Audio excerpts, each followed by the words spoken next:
Hi there, and we're Hey, back for another coffee break chat today with IBTM Wired keynote speaker Aaron Paxton Arnold. yes, So thank you for joining me, Aaron.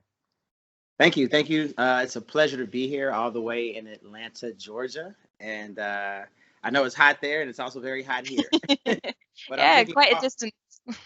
Yeah, but I am drinking coffee because I think I'm addicted to it. So I'm very, Well, it's morning where you are as well, so I think you need it more than I do. yeah, Well, Aaron's going to be delivering an awesome session at IBTM Wired in a couple of weeks called Turning Trash into Treasure.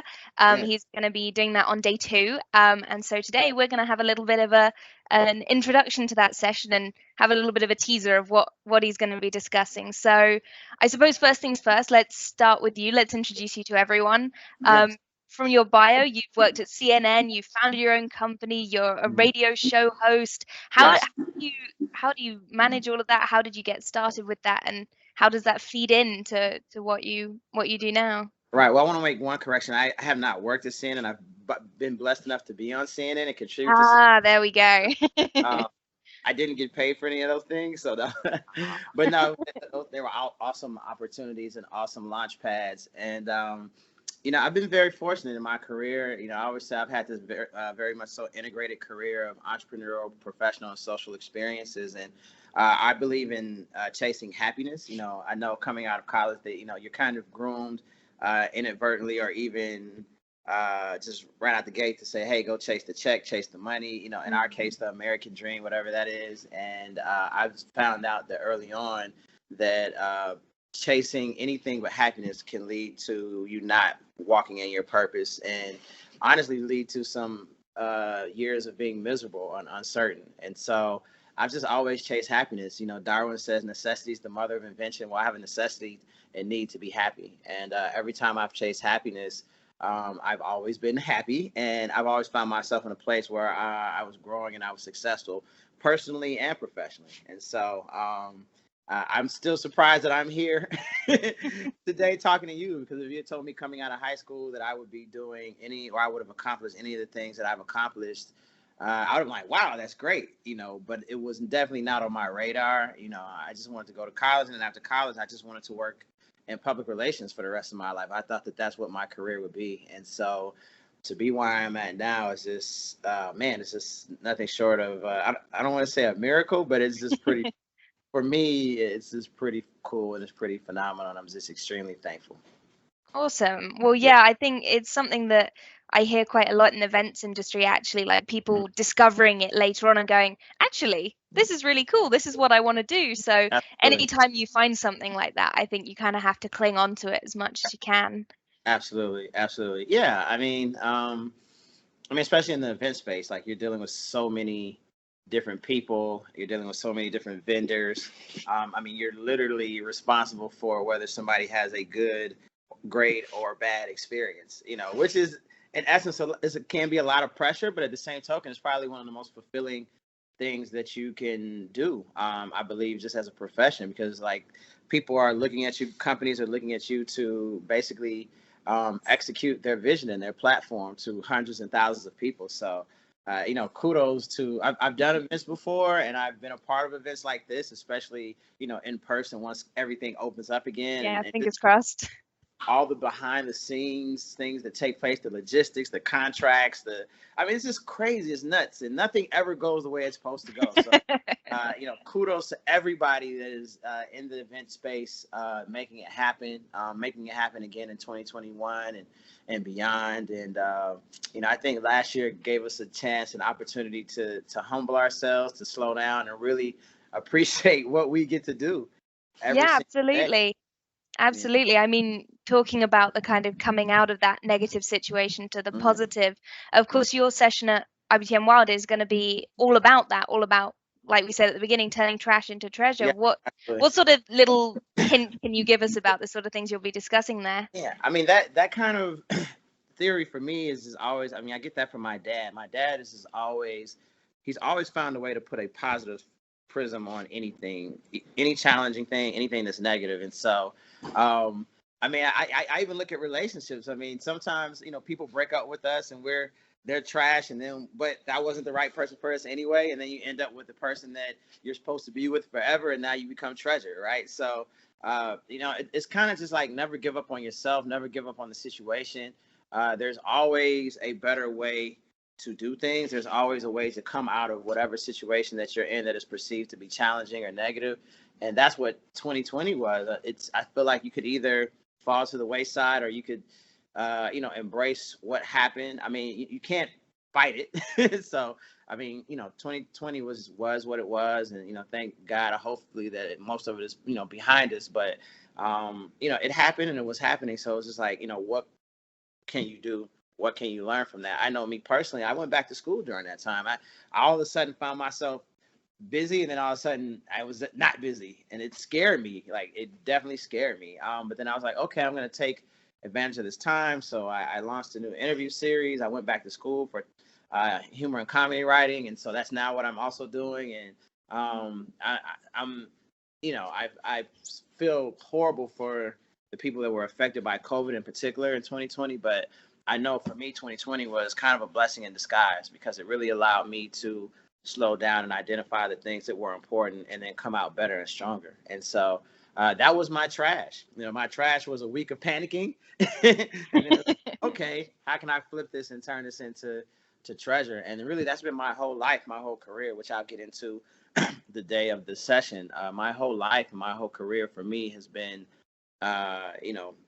people doubting me, pushing me to the wayside, assuming that I was not worthy of this or that. And, thank God for my parents that always were there to support me when I fell. And after a while, I built up enough confidence in myself to channel that negative energy that was being spewed my way, and really turn that into treasure. And that's just been my whole career and my whole life. Absolutely. And so on that, with the idea of turning that trash into treasure, have you all, I mean, I imagine it's not always been an easy thing to do.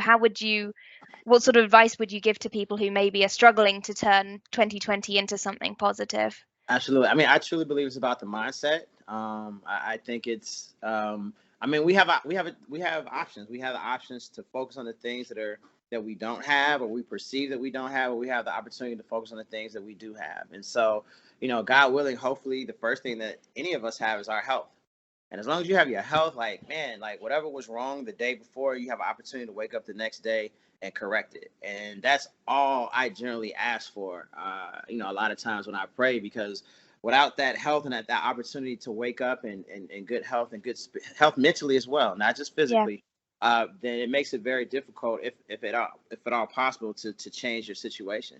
And so I just encourage people to, my dad always says to me that if you put your problems in the middle of the table with everybody else's, you'll always take yours back. And that was him saying, like, Aaron, like, you are very, very fortunate and very blessed. And there are thousands or hundreds or maybe millions of people that would love to be in your situation. And I know for a fact that, like, the things that I probably stress over, there are millions of people around the world that would love to have my stresses. And so it's a reminder of, you'll be fine. Relax. It's okay. It's not that bad. I feel like I've only had one bad day in my life. That's impressive. That's saying a lot. I mean, I've had challenging days, but a bad day is when a friend or a family member doesn't make it home or doesn't wake up or something like that. Like, that's a bad day. Yeah. But, anything else that's been put into my space, I've always had the opportunity to change it, to adjust, to make it better, to turn, again, hence that trash and the treasure.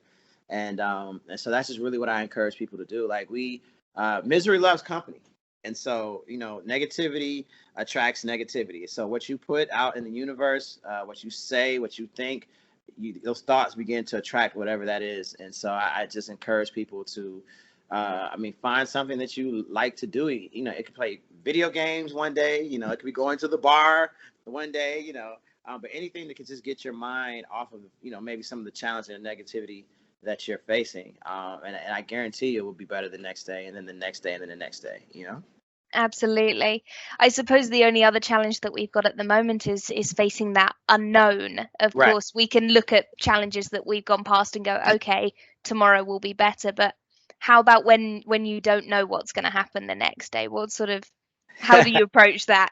Yeah, so I'm weird. I love the unknown. and I'll get into that in my presentation, but I Hmm. embrace the unknown. The unknown is what's exciting to me, because I've been in situations in jobs and where the known was known, if that makes sense. Of course, yeah.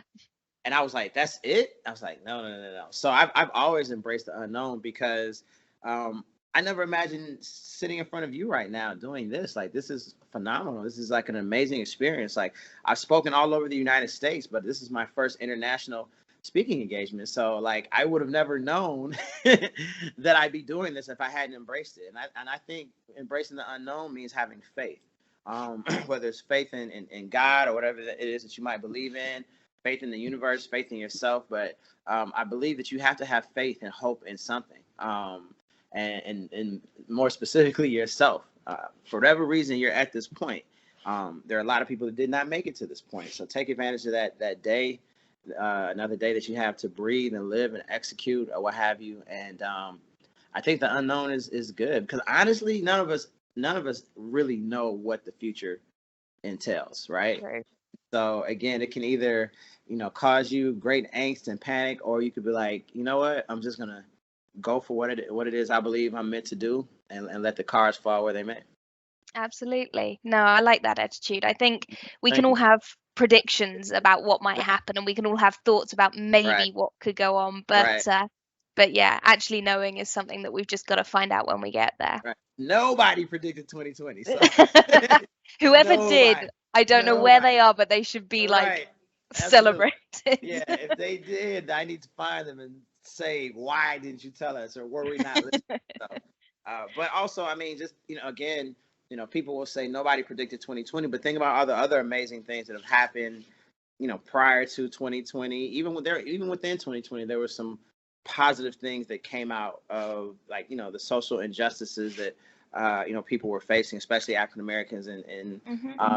America and even abroad, just people abroad. A lot of the issues that we're facing women in the workplace came to the forefront again, and really started to kind of tear down some walls. Obviously, there's a lot of work to be done still, but so there were a lot of positives that came out of being uncomfortable, and I think that's what, also embracing the unknown, but it's also about being willing to be uncomfortable. And 2020 was the most probably uncomfortable year that excuse me, that globally that we've experienced. Regardless of who you are, what you believe in, what you don't, like, there was that common bond that we all experienced last year. And so, man, I feel like you grow when you're uncomfortable because you have no choice. Either you could lay down and just dissipate, or you could grow from it. And so this is, Absolutely. I hope and pray that everybody chooses the latter. Definitely. And so, in that vein, how are you kind of looking forward to transforming and growing and, building on that in the year to come? Yeah, I mean, so like I said, it's I have this theory where I look back every day and every week. I always say to myself, make sure that when you have something that you at night that you didn't have when you woke up in the morning. So at the very least today, I have had this dialogue, this exchange with you. All right, so I'm set for the rest of the day, right? Um, but I look at where I was last year around this time. We were still trying to figure things out, and I had friends that were in the television and film space. I had my soon-to-be wife, and they were pushing me to make the transition because I had always been writing, journalism and so forth. And I think I'm funny, I don't know, but I was like, let me just take a chance at this. And so I enrolled in classes at Emory University here, in humor and comedy writing classes, and I took that class very seriously and very serious, and got my certificate, and then started working right away, which is truly a blessing. And then, but even in the midst of working them, that production got shut down. It had Oh, nothing to do with me. So now, like, okay, what do I do? But I took that time to write my own pilot, write my own short film, which I'm producing. Actually, I wrote and producing, and I'm acting in. And so, like, there's just a lot of cool things that are on the horizon for me, and none of it would have happened if I had just stayed dormant. yeah. And I mean, it's funny. I look at my computer and I have 3 scripts. Like, I'm like, wow, like. I mean, I don't know how great they are yet. I think they're pretty good, but time will tell. But it's just the fact that I have that. I didn't have that Yeah. last year. I didn't even have that 6 months ago. And so I'm very proud of. I'm very proud of that, to say the least. And so you just have to find something. There's no formula to this, to be honest with you. I know there are a lot of self-help books, and I know people like myself get paid to help people and challenge people and inspire people. But hopefully what this will do in a couple of weeks is just I will be completely transparent about my failures. I honestly, half the time I feel like I don't know what I'm doing. But the one thing I do say is I wake up every morning and knowing that, that there's a purpose for me on this planet, and I just figure it out. And that's the beauty of it. And that's why I say, as long as you have your health and I surround myself with people that will pick me up when I fall. I surround myself with people that will tell me what I need to hear, not what I want to hear. And I think, and a lot of those people also love me very much. And so there's a lot of evil in this world, but evil will never defeat love. And so I believe that, and I encourage people to, if they don't believe it, if they don't understand that, to at least explore that option as well, because it's all about positivity.